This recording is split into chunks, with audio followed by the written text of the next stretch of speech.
An amoeba engulfs the bacteria by closing around it in a process known as phagocytosis. The bacteria are now trapped in a vacuole. Lysosomes surround the vacuole and use their hydrolytic enzymes to digest the bacteria. The soluble substances released by digestion of the bacteria are absorbed into the cytoplasm.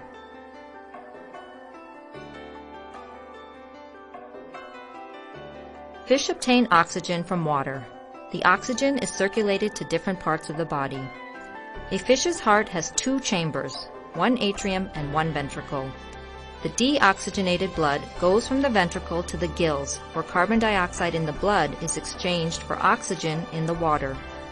The oxygenated blood then passes from the gills through the main artery to different parts of the body. The deoxygenated blood is collected by a main vein and brought back to the heart.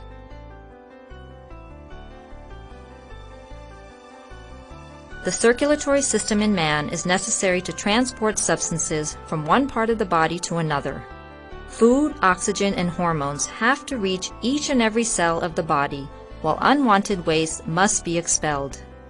The heart is the main organ in the circulatory system, which pumps blood to the various parts of the body. The left atrium fills with oxygenated blood from the lungs carried by the pulmonary vein. Simultaneously, the right atrium fills with deoxygenated blood from the body brought by the vena cava. Blood enters the ventricles from the atria. The aorta takes oxygenated blood from the left ventricle to the different parts of the body. Deoxygenated blood from the right ventricle enters the pulmonary artery to be carried to the lungs for purification. Deoxygenated blood from the different parts of the body is collected by the vena cava and brought back to the heart. Blood is a transporting medium in man and is made up of plasma, red blood cells, white blood cells, and platelets. The red blood cells contain hemoglobin, which carries oxygen to various parts of the body. White blood cells protect the body from disease-causing organisms, and platelets help in blood clotting.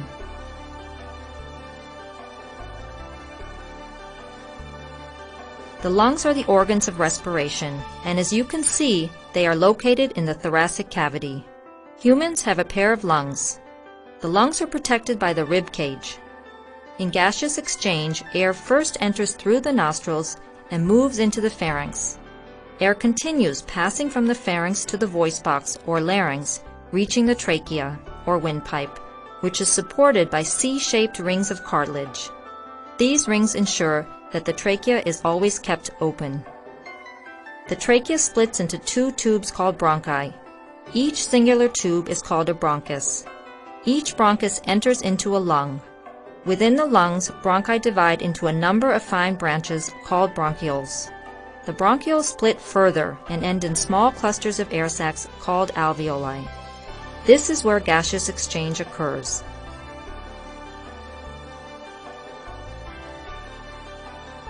During inspiration, air is taken into the lungs as the dome-shaped diaphragm contracts and moves downward, while the rib cage moves upwards and outwards. This increases the volume of the thoracic cavity and decreases the air pressure, causing air to move inwards. Expiration is the process of expelling air from the lungs. In expiration, the diaphragm relaxes and returns to its normal dome-shaped structure, while the rib cage moves inwards to its normal position. This causes the volume of the thoracic cavity to decrease and the air pressure to increase, expelling air as a result.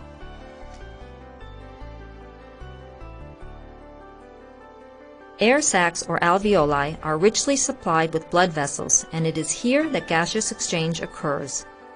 Oxygen from the air sacs diffuses into the red blood cells.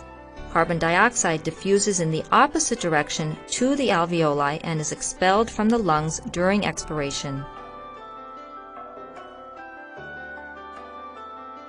Human sperm are introduced into the body of the female during sexual intercourse. They swim with the help of their tails, making their way through the vagina, cervix, uterus, and into the oviduct. Sperm have to travel a long distance to reach the egg in the oviduct. Many of them never reach at all. Out of millions of sperm ejaculated, only one sperm enters the egg. The acrosomal cap contains enzymes which help in its penetration.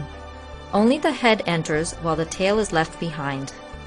Now the nucleus of the sperm fuses with the nucleus of the egg. This is fertilization. An embryo's life support system is the placenta.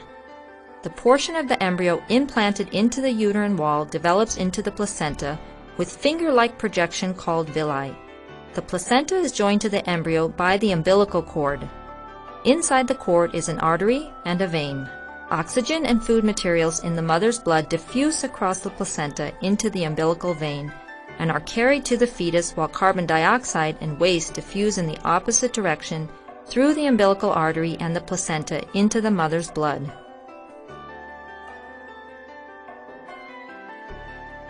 The human body is made up of cells. Each cell contains a dense controlling body in the center of the cell called a nucleus. Chromosomes are seen as thread-like structures in the nucleus of a cell. Each chromosome is made up of 2 chromatids. A chromosome consists of coiled DNA combined with proteins. DNA is made up of genes. We inherit genes from our parents, and these genes carry the information which determines all inherited traits, such as skin color, eye color, hair color, etc.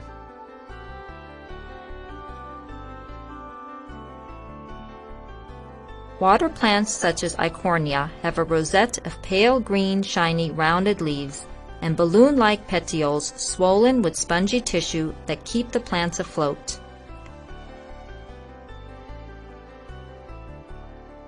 These plants are weak-stemmed and hence need a support. They produce spring-like structures called tendrils that help them to climb on to the support. This is a sensitive plant. When you touch the plant, the leaflets close immediately. A typical leaf consists of a broad leaf blade or lamina attached to the stem by a leaf stalk or petiole. A cross-section shows that the upper epidermis is made up of a single layer of cells covered by a cuticle. This mesophyll tissue consists of closely packed palisade tissue and loosely packed spongy tissue with large intracellular spaces. These cells contain numerous chloroplasts. The lower epidermis contains stomata. The vascular bundles contain water-containing xylem and food-conducting phlegm tissue. A plant cell shows the presence of the following structures: outer cellulose cell wall, which is totally permeable. Cell membrane is selective in nature. A large vacuole is present containing cell sap. A nucleus controlling the activities of the cell. Green chloroplasts occurring in the cytoplasm, performing photosynthesis. Chloroplasts contain the green pigment chlorophyll and are the site of photosynthesis.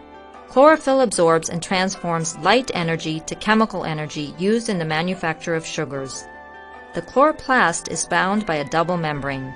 The aqueous inside compartment is called the stroma and contains flattened, disc-like membranes called thylakoid. Each stack of thylakoids is called a grana. Pollination is the process by which pollen grains are transferred from the anther to the stigma of a flower. Pollen grains are received by the stigma of a flower. A single pollen forms a pollen tube through the style. Through this, the generative nucleus makes its way toward the ovule. The generative nucleus divides into 2.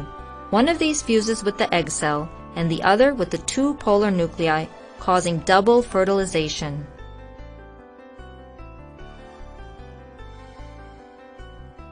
Wind-dispersed fruits such as sycamore have wings to carry them far and wide.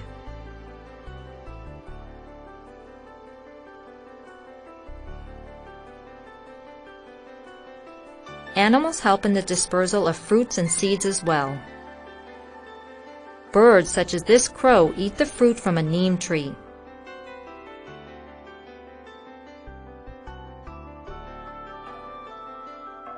They fly away some distance.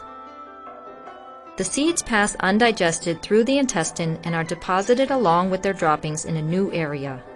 These seeds germinate and have a greater chance to survive and grow into seedlings.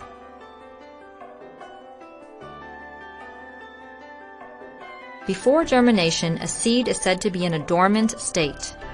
When the seed begins to germinate, it imbibes water from the soil. The water enters the seed through the micropyle. The water triggers the hydrolytic enzymes in the seed to convert starch into glucose. This provides the energy for growth. The enzyme amylase in the seed is activated. Amylase breaks down the stored starch molecules to maltose. The maltose is further broken down to glucose. The glucose molecules diffuse into the embryo, radicle and plumule of the seed. The cotyledons also emerge from the soil surface along with the plumule. The radicle emerges from the testa and grows downwards into the soil and helps in anchorage. The plumule develops into the shoot system, forming the first leaves. When the leaves are formed, the cotyledons wither away.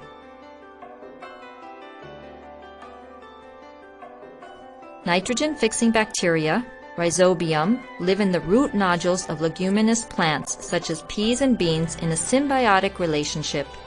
These bacteria absorb atmospheric nitrogen, converting it into nitrates and fixing it into the root nodules. Free-living bacteria in the soil fix atmospheric nitrogen as well. Atmospheric oxygen and nitrogen combine to form nitric and nitric oxides during lightning, which dissolve in the rainwater to form acids, which combine with minerals to form nitrates. Plants are eaten by animals. Animals die and the remains are acted upon by decomposers to release ammonia. This process is known as aminification. This ammonia is converted into nitrites and nitrates by the bacteria Nitrosomonas and Nitrobacter. This process is called nitrification. Denitrifying bacteria reduce nitrates to nitrites, ammonia, nitrogen, and oxygen. The nitrogen is released back into the atmosphere. This process is called denitrification.